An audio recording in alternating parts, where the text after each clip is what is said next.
पाकिस्तान को एक बार फिर से एक बड़ा झटका लगने जा रहा है। बीते साल पहलगाम में हुए आतंकवादी हमले के भारत ने पाकिस्तान के साथ सिंधु जल संधि को स्थगित कर दिया था और इसके साथ ही भारत ने सिंधु नदी तंत्र की नदियों के पानी को रोकने के लिए काम भी शुरू कर दिया था और इसके लिए भारत ने कई प्रोजेक्ट्स पर एक साथ काम शुरू किया था। इसी क्रम में रावी नदी पर बन रहे शाहपुर कांडी डैम का काम पूरा होने वाला है और इस डैम के बनने के बाद भारत से रावी नदी का अतिरिक्त पानी पाकिस्तान नहीं जाएगा। नमस्कार, मैं हूं आपके साथ ममता तिवारी। आप देख रहे हैं न्यूज़ 18 का डिजिटल प्लेटफॉर्म। देखिए, ये डैम पंजाब जम्मू कश्मीर बॉर्डर के पास बन रहा है। काफी लंबे समय से ये प्रोजेक्ट चल रहा था। इससे पाकिस्तान की परेशानी और बढ़ने वाली है। एक रिपोर्ट के मुताबिक जम्मू कश्मीर के मंत्री जावेद अहमद राणा ने सोमवार को कहा है कि इस साल 31 मार्च तक इस बांध का काम पूरा हो जाएगा। इस बांध के बनने के बाद सूखा प्रभावित कठुआ और सांबा जिले में सिंचाई की सुविधाएं विकसित हो सकेंगी। इस बांध के बनने के बाद पंजाब में 5000 हेक्टेयर और जम्मू क्षेत्र के कठुआ और सांबा में 32,172 हेक्टेयर क्षेत्र में सिंचाई की सुविधा विकसित होगी। इस सिंचाई परियोजना के लिए केंद्र सरकार ने 885 करोड़ रुपए की मंजूरी दी है। राज्य के पूर्व सिंचाई मंत्री ताज मोहिद्दीन ने कहा है कि ये बांध सिंधु जल संधि के दायरे में नहीं आता है क्योंकि रावी नदी के पानी पर भारत का विशेष अधिकार है। हालांकि राणा ने कहा है कि इस संधि को स्थगित किए जाने के बाद राज्य में बांध परियोजनाओं में तेजी आई है। 1960 के दशक में हुई संधि के तहत सतलुज, व्यास और रावी नदी के पानी पर भारत को अधिकार मिला था, जबकि सिंधु, झेलम और चेनाब का पानी पाकिस्तान को देने की बात कही गई थी।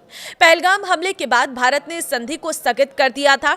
संधि स्थगित होने के बाद भारत नदियों के पानी को लेकर डेटा शेयर करना बंद कर दिया था और इसके साथ ही सिंधु तंत्र के पश्चिमी नदियों के पानी का इस्तेमाल बढ़ा देगा। मात्र 8 साल में बन गया बांध।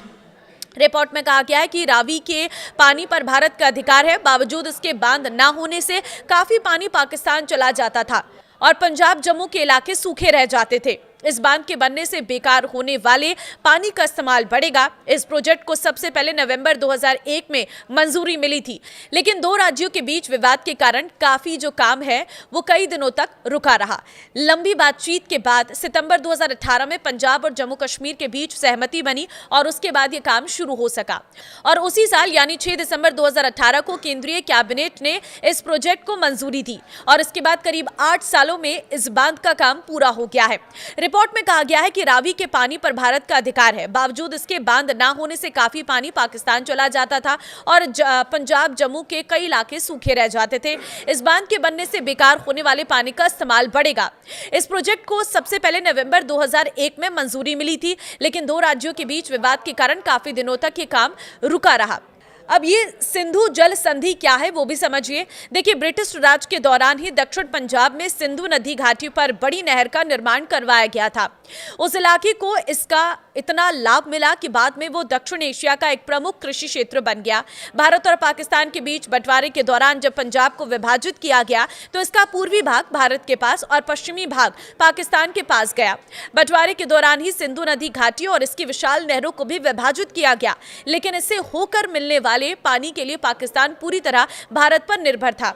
पानी के बहाव को बनाए रखने के उद्देश्य से पूर्व और पश्चिम पंजाब के चीफ इंजीनियरों के बीच 20 दिसंबर 1947 को एक समझौता हुआ और इसके बाद बंटवारे से पहले तय किया गया कि पानी का निश्चित हिस्सा भारत को 31 मार्च 1948 तक पाकिस्तान को देते रहना तय हुआ। 1 अप्रैल 1948 को जब समझौता लागू नहीं हो रहा था तो भारत ने 2 प्रमुख नहरों का पानी रोक दिया, जिससे पाकिस्तानी पंजाब की 17 लाख एकड़ जमीन पर हालत खराब हो गए। भारत के इस कदम के कई कारण बताए गए, जिसमें एक था कि भारत कश्मीर मुद्दे पर पाकिस्तान पर दबाव बनाना चाहता था। भारत में इस समझौते के बाद भारत पानी की आपूर्ति जारी रखने पर राजी हो गया। स्टडी के मुताबिक 1951 में प्रधानमंत्री जवाहरलाल नेहरू ने टेंसी वैली अथॉरिटी के पूर्व प्रमुख डेविड को भारत बुलाया। डेविड पाकिस्तान भी गए और वापस अमेरिका लौटकर उन्होंने सिंधु नदी घाटी जल बंटवारे पर एक लेख लिखा था। ये लेख विश्व बैंक प्रमुख और डेविड के दोस्त डेविड ब्लैक ने भी पढ़ा और उन्होंने भारत और पाकिस्तान के प्रमुखों से इस बारे में संपर्क किया और फिर दोनों पक्षों के बीच बैठकों का सिलसिला शुरू हुआ। ये बैठकें करीब 1 दशक तक चली और आखिरकार 19 सितंबर 1960 को कराची में सिंधु नदी घाटी संधि पर हस्ताक्षर हुए।